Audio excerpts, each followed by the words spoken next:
Hare Ram, Ram Ram, Hare Hare. So we're doing text 16. 16. Om Namo Bhagavate Vasudevaya. Namo Bhagavate Vasudevaya. Namo Bhagavate Vasudevaya. Om Namo Bhagavate Vasudevaya. Om Namo Bhagavate Vasudevaya. Om Namo Om Namo Bhagavate Bhagavate Vasudevaya. Vasudevaya. Tasman Naro Asanga Susanga Jata. Tasmat Sanga Susanga Jata. Jnana Sine Heva Vivrakna Moha. Jnana Sine Hriva Vivrikna Moha. Harim Tad Iha Kathana Shrutabhyam. Harim Tad Iha Kathana Shrutabhyam. Labdha Smritir Yatya Atiparam Adhana.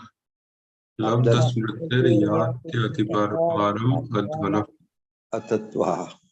Mary Guru. Yes, please. Hare Krishna, Jidhan Pranam. Translation and purport by Sri Prabhupada. Sri Prabhupada ki Jai. Translation. Simply by associating with the exalted devotees, anyone can attain perfection of knowledge, and with the source of knowledge can cut the pieces of illusory association within the material world. Through the association of devotees, one can engage in the service of the Lord by hearing and chanting Sarvanam Kirtanam. Thus, one can revive his dormant Krishna consciousness, and sticking to the cultivation of Krishna consciousness, return home, back to the Godhead, even in this life. Purport.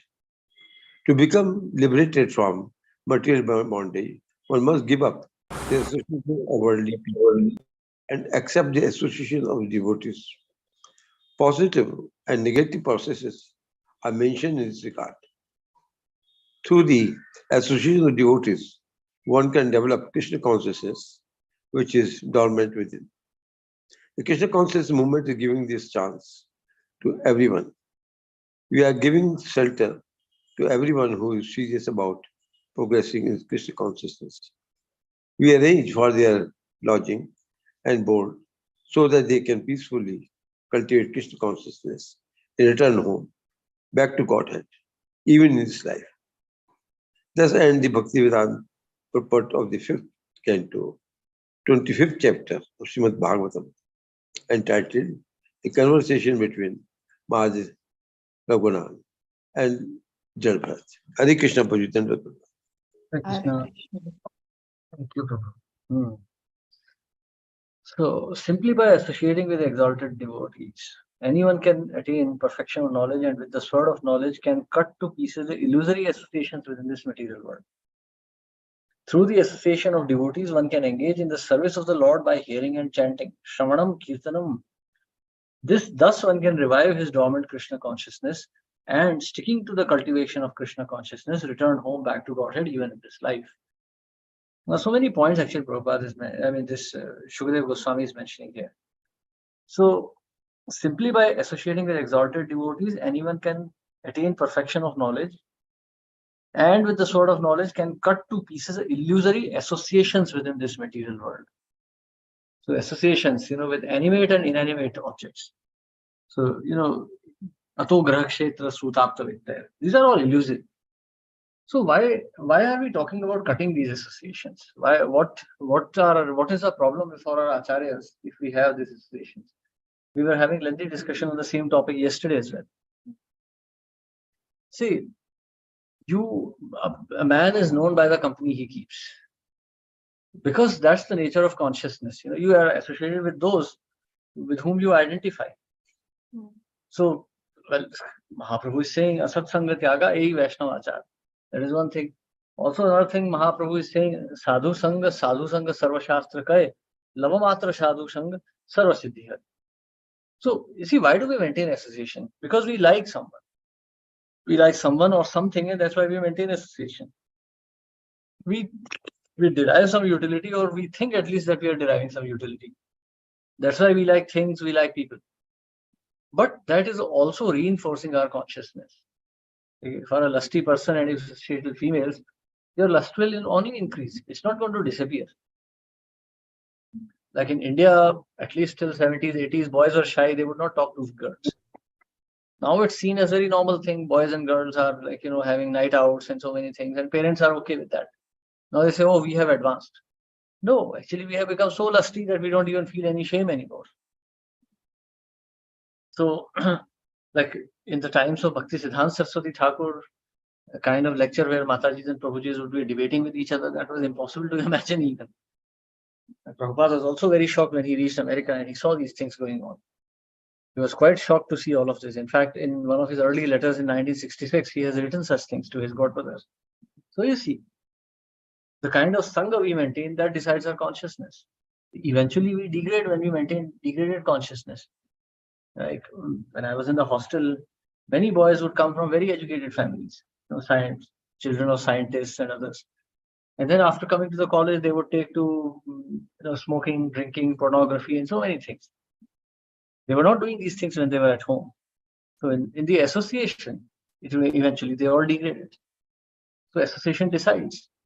So as we were discussing also yesterday about the 7 categories of people whose association should be avoided, the point here is that their consciousness affects our consciousness. The whole life is all about consciousness. It's the vibrations that that we are kind of assimilating from others. So if we maintain association of sadhus, what happens is the knot of illusion is reduced. It kind of loosens up. How? Because the sadhu will tell you about the true nature of this world. Actually, if we see the result of association, even unknowingly one improves. You see the case of Dhruv Maharaj. Dhruv Maharaj wasn't intent upon finding the Lord for the sake of bhakti, but just for the sake of a kingdom. He performed the austerities under the instruction of a bona fide sadhu, Narad Muni. And because of following a bona fide sadhu, unknowingly also he got completely purified. And thus he attained the Supreme Lord. He attained the favor of the Supreme Lord. So you see, this is the nature of association, but we must take that association. We should not just meet sadhus to say Haribol, just for the sake of a formality. Oh, I'm going to Sunday feast because Maharaj is coming. And then when Maharaj comes, then I'm dancing so hard that I'm sleeping during the lecture. What did Maharaj say? I don't know. I forgot. So this means that we are not taking sadhu sangha. We just go there. We are just going for the sake of society, just because others are doing. So such kind of association is not called sadhu sangha. Sadhu sangha means when the objective itself is to derive some benefit. So we meet sadhus not to discuss prajalpa. Prajalpa will pollute us. We meet sadhus to discuss Krishna Katha. That is how we take association. Actually, the real process of taking association is to discuss Krishna Katha. Otherwise, it's all material. Bhaktivinoda Thakur wants us.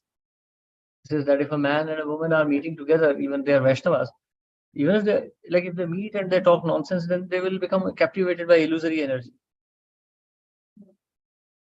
So we have to be very careful. By taking association of sadhus, we are able to cut these illusory associations. Then we realize that these family bondages are nothing but illusions. And they are meant to give us misery. Think of it. Everything in this world is designed to give us misery. We know that. From Bhagavad Gita, we know that. Mamupete punarjanma. Dukkhalayam ashashvatam. So we know everything is going to give us misery, and yet like fools, we chase after those things. And if someone is trying to stop us, we become angry. So, we have to be more intelligent. Bhakti means we have to be thinking personalities. We can't be just like dumb, A dull person has no role in bhakti. He'll be easy pickings for Maya. A person who thinks, okay, I'm just associating with devotees, I'm singing, I'm dancing, I'm eating, I'm a devotee. No, he's not a devotee, he's a fool. Because very soon he'll be consumed by Maya. He thinks that he's advancing in devotion, but actually he's increasing his Maya more and more. So we have to take genuine association of the sadhu. We have to ask questions. Tadvidhi pranipatena pariprashnena sevaya. So we have to ask questions. We have to put valid inquiries. We have to discuss about Krishna. Then that association will cut the knots of illusion. And so you see, through the association of devotees, one can engage in the service of the Lord by hearing and chanting. Shravanam Kirtanam. Kirtan means speaking also. So discussing, talking about Krishna is Kirtan. Hearing about Krishna is Shravanam. So Shravan Kirtan doesn't mean, okay, how's your wife, how's your husband, how's your child, how's your job? No. That may be a good social formality, but that has got nothing to do with Krishna. Devotees must always talk about Krishna. There are enough people in this world to inquire about wife and husband and child and parents and many things, but no one is talking about Krishna. Sadhus must only talk about Krishna. So, because by hearing about Krishna, one can revive the dormant Krishna consciousness. So, you see, that's the benefit. It's not like we are just talking as, because we are egoistic, because, hey, I'm a Vaishnava, I don't know anything other than Krishna, so you better listen to me. No, it's not like that. By hearing about Krishna continuously, eventually your consciousness will be revived. Thus, one can revive his dormant Krishna consciousness and, sticking to the cultivation of Krishna consciousness, return home, back to Godhead, even in this life. So, even in this life. So, it's very, very difficult actually to go back to Godhead. But by association of devotees, one can actually go back. One of disciples of Srila Prabhupada was once talking that when Prabhupada was there, we were sure that we are going back to Godhead. And now Prabhupada is gone, and now everything seems hopeless. So, was Prabhupada like performing some magic or something? No. Srila Prabhupada was constantly engaged in bhakti, and he was constantly engaging everyone in bhakti. So, therefore, the faith in Krishna had gone up. It was really that simple. So, here Prabhupada is saying, you see, this Krishna consciousness movement is giving this chance to everyone. We are giving shelter to everyone who is serious about progressing in Krishna consciousness. Now, this is a very important point. We are giving shelter to one who is serious about progressing. No, it's not like Janata Party. We're not here to create some politics, some gang. Okay, how many you have? I have 10,000 followers. You 15,000. No, only serious devotees. So you see, when we are preaching also, we have to be very careful. Now, this is actually an instruction to those who are preachers. You are not obliged to, hang on to everyone. You're not obliged to listen to everybody. You must only associate with those who are serious. In fact, scriptures warn against taking too many followers. One should take only those limited number, those who he or she can cultivate. That is bhakti. So we give shelter to only one who is serious. That's it. Let's see. So we arrange for their lodging and board so that they can peacefully cultivate Krishna consciousness and return home back to Godhead even in this life. And it did happen. Many people from ISKCON, like Srila Prabhupada himself said that they have gone back to Godhead. So you see, that's how it is. So but point is we have to be serious. We can't be frivolous in our approaches, in our activities, otherwise we will not progress. Okay. Hare Krishna. Yeah. Hare Krishna, Prabhuji. Prabhuji, is slightly differentiated question, but I want to get some clarification about this Navava Bhakti. Now, these 9 items, some of them are just very overlapping or something I have not understood very clearly. Sravanam Kirtan, no doubt. Okay. Now, third is Vishnu Smaranam. So, how Vishnu Smaranam and Sravanam, what's the difference in that? So, see, Vishnu Smaranam means you are not always going to be singing and chanting. You'll be thinking also. What do you think? How's my wife? How's my mother? How's my father? My child? Instead of that, we have to Vishnu Smaranam. Think of Vishnu. No, why not Sarvanam? That can happen in Sarvanam also. It is, but there must be no. Why?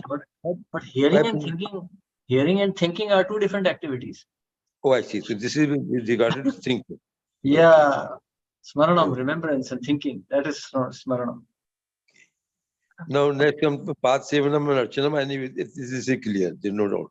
Yes. Now, how the Vandanam is different from them? Vandanam. Vandanam is to pray. So we are praying, when we do Kirtan and all these things. That's also prayer, no? Yes. So Vandanam is when you are specifically praying. Your japa is like Shravanam and Vandanam. Vandanam is what is your prayer. Chanting is prayer, but chanting and prayer are two separate things. That I agree. Okay. Then what we make Vandana to specific thing to the God. Yes. Or somewhat. Okay. The other question, Atmanivedan, then how would be different with Atmanivedan from others? Atma Nivedana is complete surrender. Acha. Atma Nivedana, to completely surrender oneself. Oh Krishna, I am yours. That is Atma Nivedana. There is a very fine difference it means. Yes, yes. As you But they're all grow, related to each other. all related. This is why I said, I was finding it overlapping. Hmm. That's why I thought so. ठीक है प्रभु जी, I got it. Thank you प्रभु जी. धन्यवाद.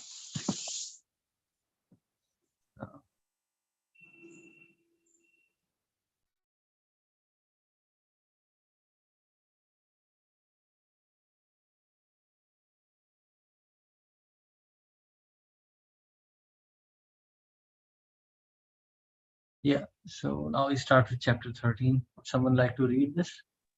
Introduction to chapter 13. Married Prabhu. Prabhu, go ahead. Okay. Hare Krishna. Further talks between King Rahuguna and Jadabharat. Chapter 13. The Brahmana Jadabharat became very kind to King Rahuguna and to disassociate him from the material world. He spoke figuratively of the forest of the material world. He explained that this material world is like a great forest in which one becomes entangled due to association with material life.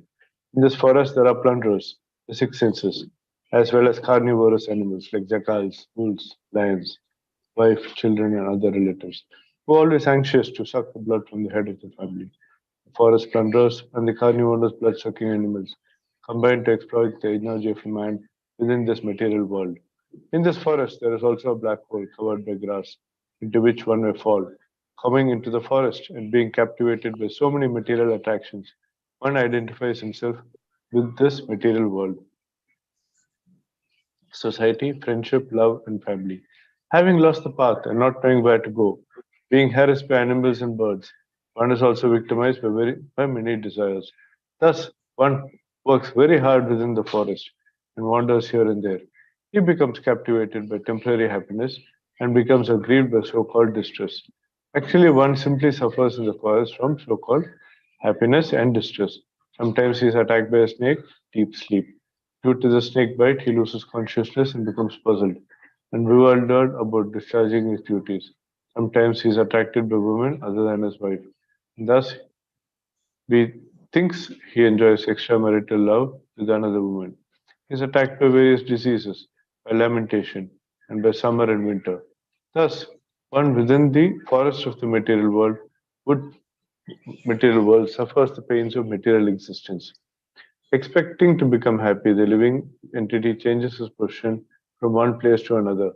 But actually, a materialistic person within the material world is never happy, being constantly engaged in materialistic activities. He is always disturbed. He forgets that one day he has to die. Although he suffers severely being illusioned by the material energy, he still anchors after material happiness. In this way, he completely forgets his relationship with the Supreme Personality of Godhead. By hearing this from Jadabharat, Maharaj Raghuvan revived his Krishna consciousness and thus benefited from Jadabharata's association. He could understand that his illusion was over and he begged the pardon from Jadabharat for his misbehavior. All this was told to Maharaj Parikshit by Sukadev Goswami. Hare Krishna. Hare Krishna. So, this is a very interesting topic actually. Now we are starting with the forest of material enjoyment. If you remember, last year or year before last, I remember I had given this as a homework, and some Matajis had even done this as a homework. So I'm still a bit surprised why people ask me the same question about family members again and again. So if you have studied this, then you shouldn't have any more questions. And if you haven't studied this, or if you have studied this and you're still not convinced, that maybe next birth, this birth may not be sufficient. See, just try to understand this material world is an extremely dangerous place. The Acharya of Mayavadis, or the Acharya of the Shankara school, Adi Shankaracharya, he's saying, Iha sansare bahu dushtare kripiya pare pahi murare. This material world is an extremely dangerous, difficult place. Punarapi jananam, punarapi maranam, punarapi janani jathare shayanam. Iha sansare bahu dushtare kripiya pare pahi murare. Material world is a very, very dangerous place. when when Jay and Vijay heard about the curse of the Kumaras, they were very fearful. Great souls are extremely fearful of this material world because of two reasons. One is because there is great danger of forgetfulness of Supreme Lord, and second one is there is always a great danger of becoming attracted to Maya. So you see, so great devotees, they avoid this material world. Srila Prabhupada himself, he was saying, I was telling Krishna, no, I don't want to go there. This material world is a horrible place. But Krishna said, no, no, you go there. I will arrange everything for you. You'll have thousands of followers. You'll print millions of books. You'll be famous. So you see, even great devotees don't want to come. That's why, there's an old English saying that fools, what's that verse, fools enjoy where angels fear to tread. Fools rush in where angels fear to tread.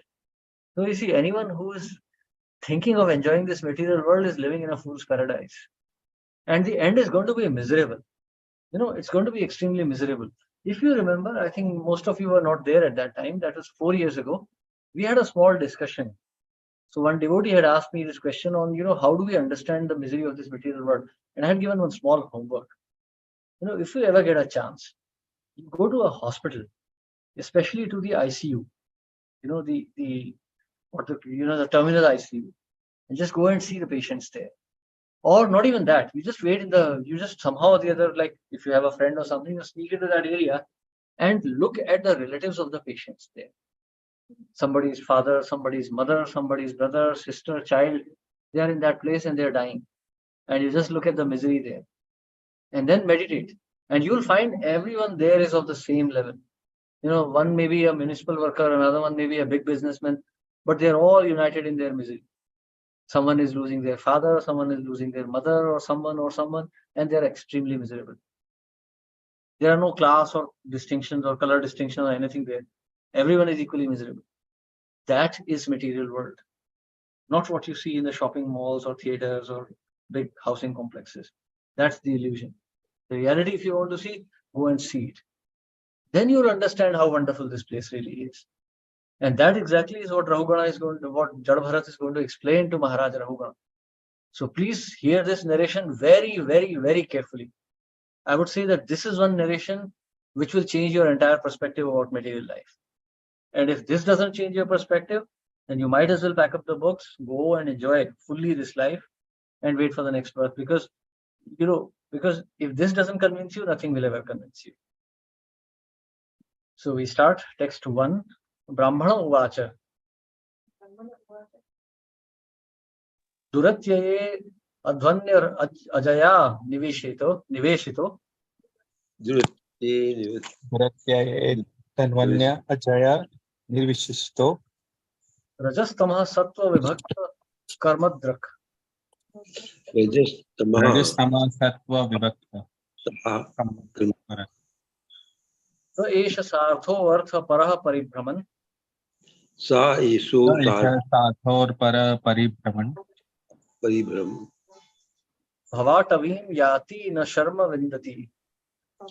Bhavatavim yati na sharma vindati. Yes. Hare Krishna, may I read over it? Yes, please.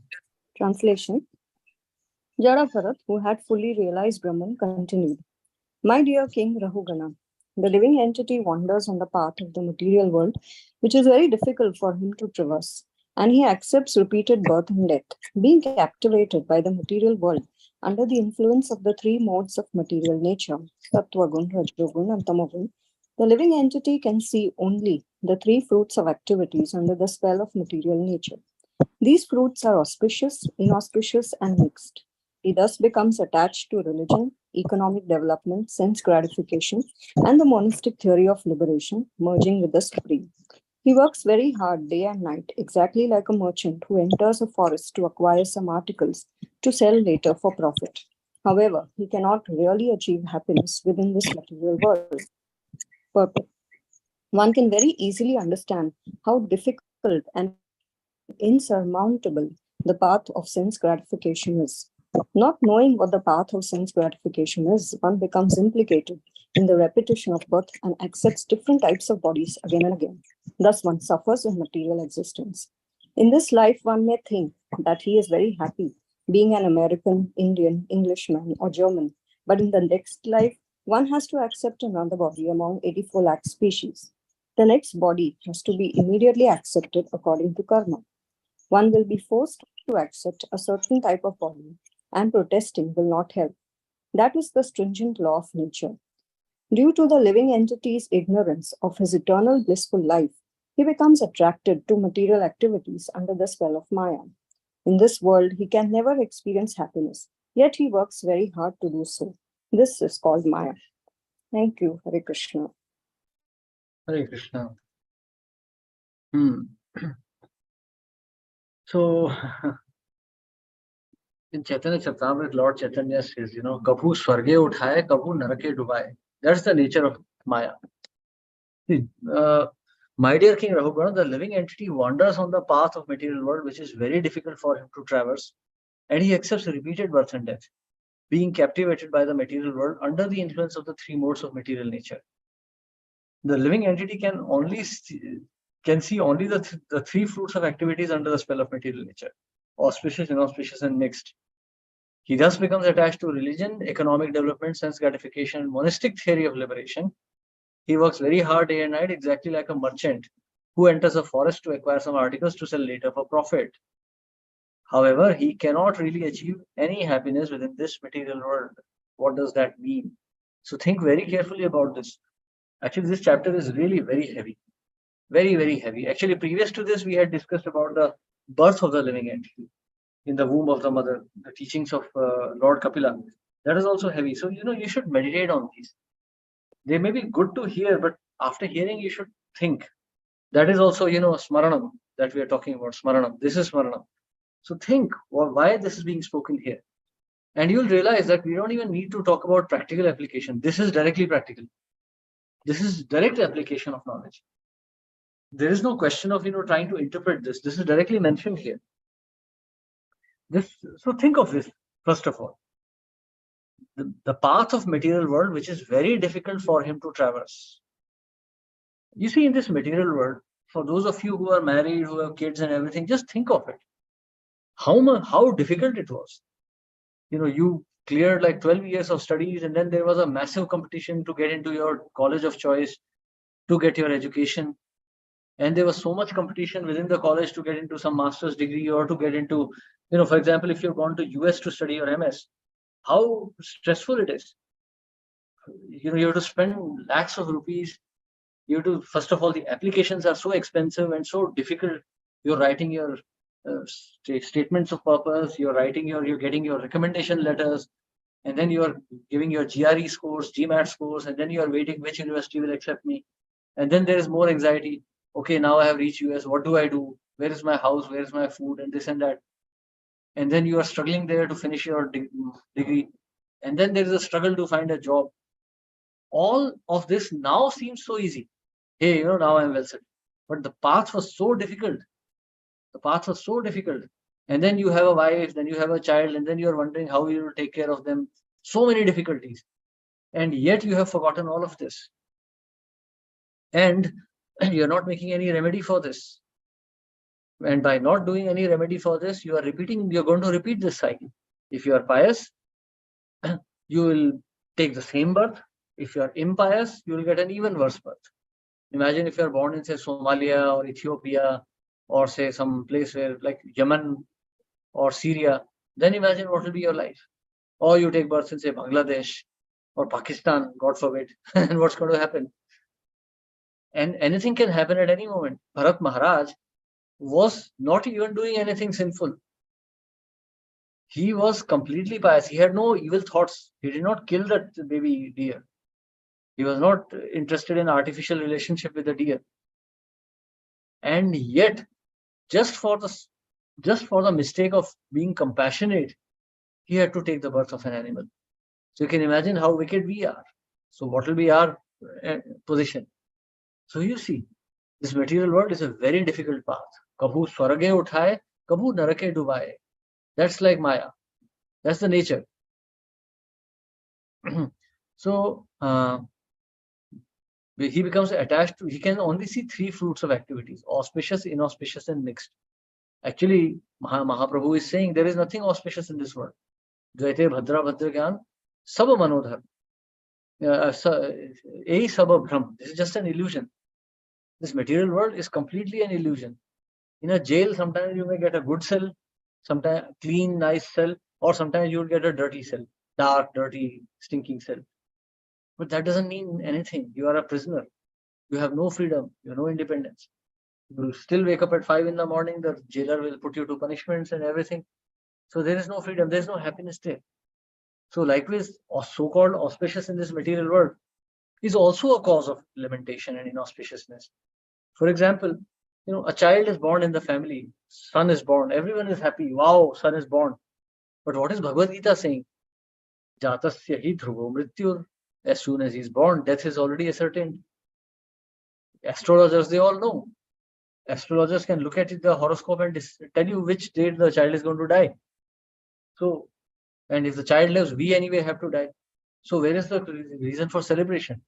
Someone is dying and then we are lamenting. Oh, my father is gone, my mother is gone, my grandfather is gone. We're lamenting that.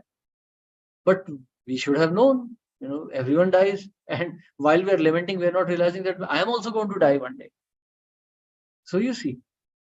So we are thinking this is inauspicious. So neither the birth is auspicious, nor is death inauspicious. It's just a cycle of nature. What goes up must come down. And then mixed. Auspicious and inauspicious. Okay, I will, do some stock market speculation or some cheating and I'll make some money. But what will come of it? It is like right now it looks auspicious, but later on it will be inauspicious. Everything is mixed. So one becomes attached to dharma, this dharma, artha, kama, moksha. So Prabhupada explains that why do people subscribe to this theory of moksha? Because they are embarrassed by material nature. I was such a big man, I worked so hard, I raised a big family, and now everything has been devastated. So it is embarrassing. So I want to just give up this. So I just want to merge into the Supreme, merge into the Absolute, so that I am not embarrassed again. But I will not think of Krishna. So you see, so this is the nature of this is how material world works. So everyone works very hard day and night, like this merchant in the forest. But there is very little hope of any kind of redemption from this material nature. Krishna is saying, Daivi eshu gunamayi mama maya duratyaya. This maya is impossible to overcome. If you're lost in the forest, you're lost. I remember 3 years ago, I had gone to a forest with some relatives. And there, I just took one, maybe a 20-meter walk in the forest. And I was immediately lost. I had no idea where I was and where I was supposed to go. It was a completely wild forest. So that is the position of a traveler through a forest. He loses path and he doesn't know where he's supposed to go. So a man doesn't know what he's supposed to do. In one birth, he's a man, sometimes he's a woman, sometimes he's a demigod, sometimes he's a demon. And in all conditions, he is just trying to fight the material nature. He's just trying to survive. And sometimes when he's getting a little relief, he's trying to enjoy. But in any case, he's continuously in a state of confusion and anxiety. So what is Krishna saying in Gita? Mama eva ye prapadyante mayametam tarantite. Mama eva ye prapadyante. So if those who surrender to me, them I deliver. So one has to surrender to Krishna. So one has to constantly think of Krishna. Otherwise, one will be lost in this forest of material existence. Hare Krishna. Yes. Any questions or comments here?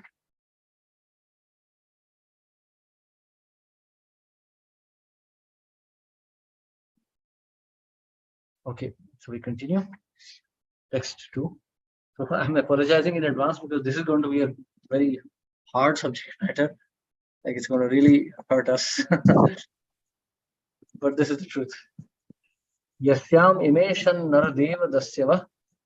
Yasyam imeshan naradeva dasya. Sartham vilumpanti kunayakam balat. Sartham vilumpanti kunayakam balat. Gomayavo yatra haranti sarthikam. Gomayavo yatra haranti sarthikam. Pramattam avishya yathoranam vraka. Pramattamavishya yathoranam vraka.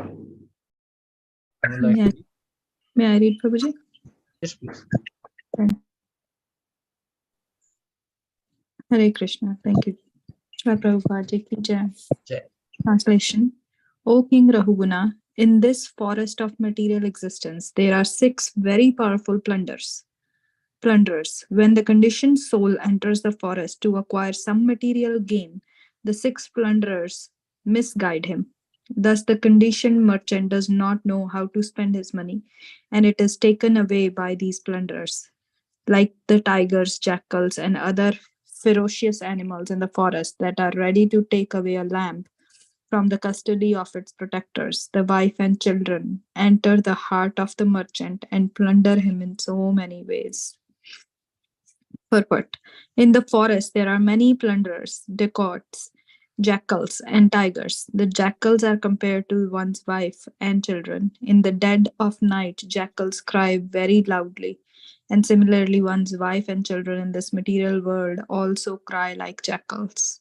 The children say, Father, this is wanted. Give me this. I am your dear son. And the wife says, I am your dear wife. Please give me this. This is now needed. In this way, one is plundered by the thieves in the forest. Not knowing the aim of human life, one is constantly being misguided. The aim of life is Vishnu. Nate vidhu swartha gatim hi Vishnum. Everyone works very hard to earn money, but no one knows that his real self-interest is in serving the Supreme Personality of Godhead. Instead of spending money for advancing for Krishna conscious movement, one spends his hard-earned money on clubs, brothels, houses, and so forth. Due to the sinful activities, one becomes implicated in the process of transmigration and thus has to accept one body after another. Being thus absorbed in a distressed condition, one never attains happiness. Thank you, Ji. Hare Krishna, Prabhuji. Hare Krishna. Now, see, we're not talking against family life or husband or wife or these relationships or anything. It's not that we have a frustrated relationship, so we're talking like this. It's not like that. Please try to understand the context of Srimad Bhagavatam. Now, sometimes our Mehrotra Prabhu, he's from National Defense Academy, NDA. NDA rules are very strict. Boys, when they come there, they're very young boys, 17, 18 years old. 17, 18 is not an age where someone becomes a man or anything. They may be very tough guys, but they have come there and they are subjected to very harsh discipline. They're not supposed to talk to their parents or anything. It's only Sundays when they're allowed. The rest of the time, they have to live in strict discipline. Even today, the National Defense Academy does not allow cadets to have mobile phones. They're not allowed to have laptops or iPhones or anything. Nothing. You still live the way the cadets were living in 1960s or 50s when the academy was started. They live under harsh discipline. Food 3 times a day and that's about it. If you don't come on time, you lose it. If you're given a punishment, then no food for you. So it's very hard. Discipline is rigid. And many boys, they just drop out. They can't take that.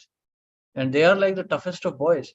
Because after clearing the services selection board, you don't have weaklings entering into the academy. They're the toughest boys in their class. And still some of them drop out because the discipline is so tough. The point is not that the academy wants to torture them or something. These people are going to be military officers. They are supposed to be ready to lay down their lives for the country. They're supposed to fight. They're supposed to be marshaled. They can't afford to be weak. They can't cry when their mother is crying. They can't cry when their father is crying. No. Because they are going to see death. They are supposed to face death. So they have to be tough. So you see, by talking to their parents, by talking to their family members, by visiting civilians, these boys will become weak. They will lose their resolve. And that's why they are toughened in this way. So this material world is also like an academy. We are not here to enjoy. We're not here to relax. This world is a dangerous place, extremely dangerous place. Padam padam yat vipadam. We don't know what's going to happen. You see some car accident on the street and you think, it's okay. So what? No, the next car could be yours. The car driver did not think in the morning that today I'm going to crash into a truck. Hey, it's all right, Haribol, I'll go and crash. No, she just had an accident. That's why it's called an accident. It's not a suicide, it's an accident. So you see, material world is an extremely dangerous place. Padam padam yat vipadam. At any moment, anything can happen. One of my godbrothers, Shamvalla Prabhu, his brother got married at the age of 31. And on the night of wedding, he just went to sleep and never woke up. Just had a heart attack in the sleep, and the wife woke up in the morning and saw this man was just gone, finished. So you see, anything can happen to anybody at any moment. This material world is an extremely dangerous place, and we have to be ready at all times. So when we talk about these plunderers, dacoits, jackals, and tigers. So one's wife and children, why are we calling them jackals and tigers?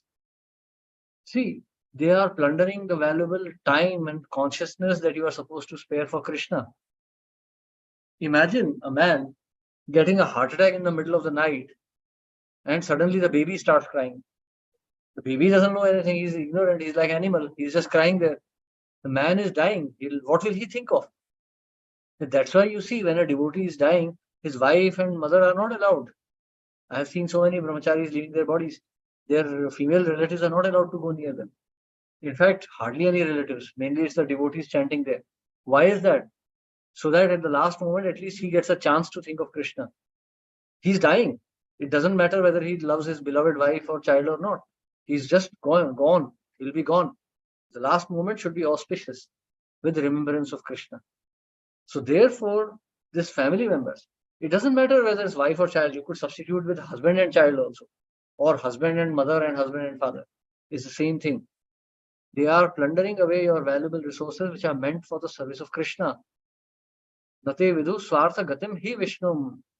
The aim of life is Vishnu. Real swartha is to serve Vishnu. So these people, Father, this is wanted. Please give me this. I am your dear son. I am your dear wife. Please give me this. Now this is needed. In this way, one is plundered by the thieves in the forest. Not knowing the aim of human life, one is constantly being misguided. One thinks, oh, I must serve my wife. Oh, wife says, oh, let's go for a vacation, and the husband is going for vacation. What will happen? He will think of so many things. He'll think of this place, that place. One can go to, say, Manali, Kullu, Ooty, or say any other place, Las Vegas or any place. And what are we going to think of? We are going to think of some nonsense. We will not think of Krishna. And that valuable time is gone. Chanakya Pandit says that not all the gold of this world can buy one moment of this life that you have lost. And very soon you will see death is going to come. In a flash. One of our sannyasis, what was his name, who just passed away? Kadam Kanand Maharaj. So just before passing away, a few months, he gave one lecture. So there he wasn't discussing much of philosophy, but he was telling his own experiences in bhakti. And something amazing he mentioned. He said that when I was a child, I thought this life is forever. Each moment seemed like years and years. He says from 20 to 30 seemed like normal. From 30 to 40, it seemed like very quick. And he says like 40 to 50, I don't even know. And like suddenly I realized one day I was 60. And he says now it's like I'm passing away. He was around 70 when he passed away. He says between 60 and 70, it just seemed like a moment. So you see, as you're aging, time seems to fly faster and faster. Before you realize anything, you'll see that you can't see anymore. Your hair is completely white. You can't walk. You can't even talk properly. And most importantly, your mind will become so troublesome, you will not be able to remember Krishna. All your life, you have invested your time in your child. And child comes back and says, Father, I hate you. Then finished. So you see, this human life is meant to realize Krishna, not anything else. So one has to perform one's duties. Grihastha means duties. But don't go beyond that duty. Don't maintain affection. That will be a cause of your bondage. And that will cause inauspiciousness. See, everyone works very hard to earn money, but no one knows that his real self-interest is in serving the Supreme Personality of Godhead. Instead of spending money for advancing the Krishna consciousness movement, one spends his hard-earned money in clubs, brothels, liquor, slaughterhouses, and so forth. So this is equally applicable to devotees. See, devotees are also living under the laws of nature. It's very simple. I may call myself a devotee, but if I jump from my balcony, I'll break all my bones. Gravity, Krishna is not going to change the laws of gravity for me. Because I'm a devotee doesn't mean I'll fly in the air. If I act whimsically, I will suffer for that. So long as we are trying to enjoy Maya, we are under her purview. We have to suffer her reactions. So a devotee of all the people should be very, very particular. This material world is a dangerous place. Hare Krishna. Is there any questions or comments here?